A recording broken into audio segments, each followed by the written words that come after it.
Police got into a scary encounter today with the driver they tried to pull over. An officer ended up shooting the driver, who police say was ramming their cars. 7 Action News reporter Anu Prakash is live in Clinton Township to tell us how this happened and why this man should have really never been out there on the road in the first place. Right, Anu?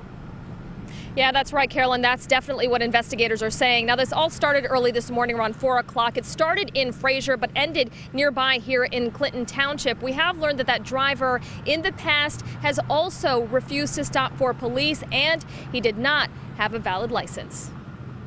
You can see the bullet holes in the windshield of this Mustang. Shots that came from a Fraser police officer around 4 this morning here at 15 and Kelly. Investigators say it all started when the 29-year-old driver ran a red light and refused to stop until the cops boxed him in. That's when police say that driver repeatedly rammed his car into their cruisers. When you're using a vehicle, it's a deadly weapon.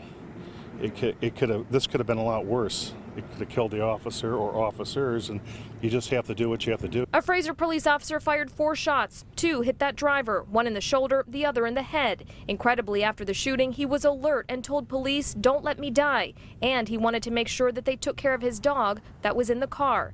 We know the identity of the driver, but we're not naming him because he hasn't been charged. Police say he never should have been behind the wheel. He was not driving with a valid license. We don't know how he obtained it, but it is a legitimate driver's license with his picture on it, but with his brother's information. Action News has learned his driving record includes multiple drinking and driving violations, resisting and obstructing a police officer. His license has been suspended and revoked several times.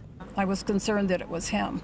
Debbie Gorley says she lived down the street from him for years and that another neighbor used to give him rides. Oh, I know he's been in trouble, and because John used to take him, drive him when he didn't have a license. Other neighbors describe him as a good guy who's been troubled. Investigators did talk to his family. They said basically if you look at his record, he has a history of fleeing police officers, and they believe he could be paranoid of police. Now, police tell me that they did have a long conversation with the family of that driver, that they were very understanding and even asked how the officers are doing. Police do not believe that driver was drinking, but right now they're going to have to wait for test results to see if he was under the influence of alcohol or drugs. As for the officers involved in what happened this morning, we're told 3 of them from the Fraser Police Department. They are all on administrative leave, which is standard protocol. Reporting live in Clinton Township, Anu Prakash, 7 Action News. All right, thank you so much, Anu, for the